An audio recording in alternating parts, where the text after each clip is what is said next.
Assalamualaikum, Football United.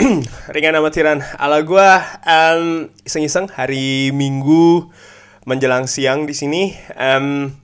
Gua mau ngobrol ringan aja, perihal apa ya? Ya menurut gua apa sih yang terjadi di Manchester United? Soalnya kan kalau yang follow Twitter gua, yang belum bisa di follow ya di Twitter, Gusti_Neg NEG.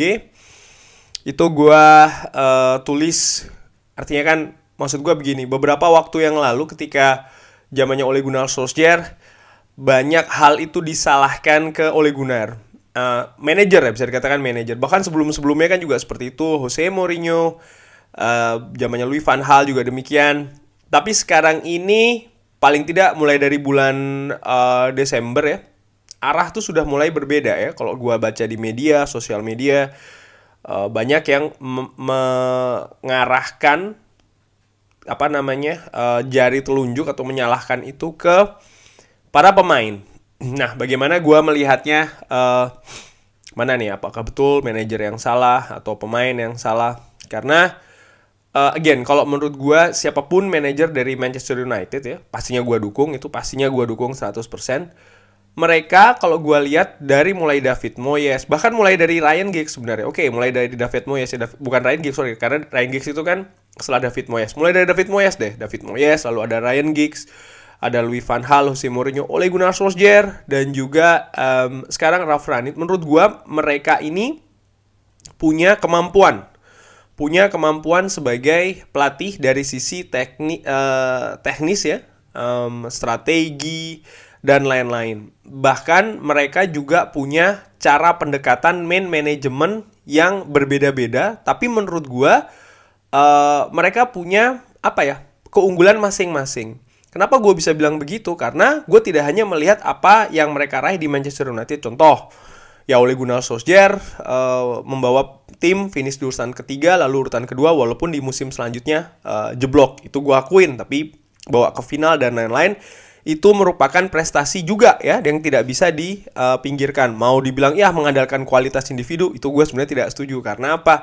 Ya mau seberapa lama mengandalkan kualitas individu, berapa puluh pertandingan, atau mungkin sudah gue nggak tahu berapa ratus mungkin ya. Ya menurut gue itu debatable lah. Begitupun juga dengan Louis van Gaal, Jose Mourinho. Mereka punya cara pendekatan masing-masing yang sukses di klub-klub sebelumnya ya. Louis van Gaal di Ajax Amsterdam, lalu sempat juga di Bayern Munchen, dan juga di Barcelona pun juga Jose Mourinho, bahkan di Chelsea, di Porto, bahkan dia sempat juga melatih tim besar sekali Real Madrid. Artinya tidak mungkin pelatih-pelatih tersebut itu berada di posisi mereka tanpa dasar yang kuat ya, sampai akhirnya mereka datang ke Manchester United. Artinya menurut gua ini debatable, apakah yang salah manajer atau tidak. Tentunya pasti ada faktor di mana yang salah itu manajer, tentu saja dong ya. Mungkin pendekatannya tidak sesuai, mungkin strateginya tidak pas yang dilakukan ya kan. Tapi apakah hanya salah manajer? Ini kalau menurut gue tidak melihatnya demikian ya. Lalu kalau seandainya dibalikan juga, oke, apakah ini salah pemain? Iya, pemain pun juga ada salah di sana. Bagaimana mereka tidak bertingkah profesional, berlaku profesional, baik itu di lapangan latihan maupun juga di lapangan pertandingan. Sehingga, ini asumsi gue kali ini ya, mungkin instruksi yang diminta oleh sang pelatih tidak dilakukan seutuhnya, atau bahkan tidak dilakukan sama sekali. Ini kan bisa saja terjadi. Dan kalau mengambil apa yang dikatakan oleh Ralf Rangnick ya, di interview kemarin menghadapi Southampton, itu jelas dikatakan ketika halftime, artinya mereka ini adalah staf kepelatihan, termasuk juga Ralf Rangnick, ini meminta tim supaya main lebih agresif lagi di babak kedua. Padahal di babak pertama mereka sudah agresif nih ya, melakukan pressing, tapi alih-alih meminta mempertahankan, justru diminta lebih lagi ya, dilakukan di babak kedua. Tapi apa yang terjadi? Justru tim tidak melakukan agresivitas yang sama dengan babak pertama. Jadi di sini ada miss ya. Nah, missnya apa ini? Apakah memang pemain tidak mampu atau tidak mau melakukannya? Tidak mampu, apa mungkin fisiknya tidak memadai? Kalau memang demikian ya, mungkin pelatih nih harus bagaimana caranya, kok fisik tidak bisa tapi tetap diminta bermain agresif. Mungkin, ataupun justru pemain yang tidak mau. Sebenarnya mereka mampu melakukannya, tapi tidak mau. Ini kan tanda tanya di sana. Ini ringan amatiran ala gue ya, kalau analisa enteng-entengan ada dua. Pun juga kalau gue ngeliat di musim-musim sebelumnya, di zamannya Louis van Gaal yang kita bermain ya cukup membosankan. Nah, cukup membosankan di sini juga tanda tanya. Apakah itu yang dimau oleh Louis van Gaal? Ya, karena kalau gue ngeliat timnas Belanda bermain seperti apa, dulu Barcelona bermain seperti apa, Ajax Amsterdam bermain seperti apa, Louis van Gaal mampu menghadirkan permainan yang atraktif. Tapi ketika sampai di Manchester United lah, kok permainannya seperti ini, boring, terlalu banyak track back, ball ke belakang lagi, artinya passingnya ke belakang lagi. Ini apakah itu yang diminta atau justru pemain yang interpretasi dari strateginya demikian? Artinya ada salah komunikasi di situ. Pun juga ketika David Moyes itu kalau gue lihat itu permainannya menurut gue juga tidak kalah membosankan ya. Artinya kita bermain sepertinya bermain atraktif, sepertinya bermain menyerang, tapi lihat sangat monoton, terlalu banyak crossing, terlalu banyak ball possession di depan kotak penalti. Pemain tidak berani melakukan penetrasi. Ini ada apa? Apakah itu yang diminta oleh David Moyes atau memang ya itu tadi ya pemain yang tidak mau melakukan apa yang diminta oleh David Moyes, atau ya mungkin tidak mampu melakukan apa yang mungkin diminta oleh David Moyes. Jadi ada dua selalu ya, either pemain itu tidak mau atau tidak mampu. Nah, terus salah pemainnya. Iya betul, pemain juga punya porsi salah. Tapi, nah ini juga menurut gue ya, kenapa pemain-pemain tersebut bisa sampai ada di Manchester United? Dimana kalau gue lihat ya di zaman Sir Alex Ferguson, bagaimana Sir Alex ini memang ya eksekusi mendatangkan pemain itu bukan di tangan Sir Alex. Sir Alex hanya bisa memberikan rekomendasi, tapi Sir Alex juga melakukan pengecekan yang demikian detail, datang ke keluarganya, ketemu dengan keluarganya, bahkan sampai ya tidak hanya melihat based on rekaman ya. Ada beberapa memang dia percaya, seperti kayak beberapa pemain dia, ada beberapa yang memang diserahkan ke Alex Queiroz contohnya. Tapi banyak juga yang dia datang langsung turun tangan, walaupun sekali lagi eksekusinya tidak di tangan Sir Alex Ferguson. Dan apakah yang datang selalu dengan keinginan Sir Alex, gua nggak tahu ya. Tapi yang jelas ketika zaman setelah Sir Alex, banyak sekali yang sang manajer justru kaget, si pemain ini kok bisa datang, si pemain itu kok bisa datang. Ya Harry Maguire datang yang minta Jose Mourinho, tapi datang di zamannya di zamannya Ole Gunnar Solskjaer. Lalu ya bagaimana contoh pemain siapa ya kalau gue inget lagi, Bastian Schweinsteiger, di mana sebenarnya Louis van Gaal mintanya Thomas Muller, yang datang justru Bastian Schweinsteiger, dan lain-lain.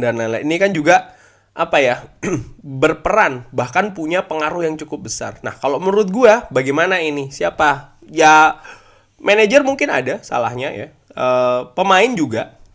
Tapi jangan lupa, pihak klub juga demikian. Dan ini gue betul-betul melihat apa yang terjadi setelah sebenarnya Glazer datang ke Manchester United. Utamanya lagi setelah Ed Woodward menjadi CEO dari Manchester United. Karena keputusan direction, strategi as a club maksud gue ya, bukan cuma strategi di atas lapangan, visi, filosofi dan lain-lain, ini banyak sekali di tangan CEO. Gue melihat contoh mungkin ya dari Arsene Wenger ya, ini ada beberapa Arsene Wenger ketika dia melatih klub-klub di Prancis, seperti pada saat dia melatih Monaco, dia mengakui Monaco ini presidennya sangat-sangat peduli dengan prestasi klub, artinya prestasi klub di atas lapangan, bukan dari bisnis dan lain-lain, sehingga sangat ambisius, sangat mendukung, sangat suportif ke arah mendapatkan prestasi bagi sang klub ya, bagi klubnya. Nah, ini kan menurut gua mungkin yang tidak ada di Manchester United, jujur saja, setelah Glazer ini datang,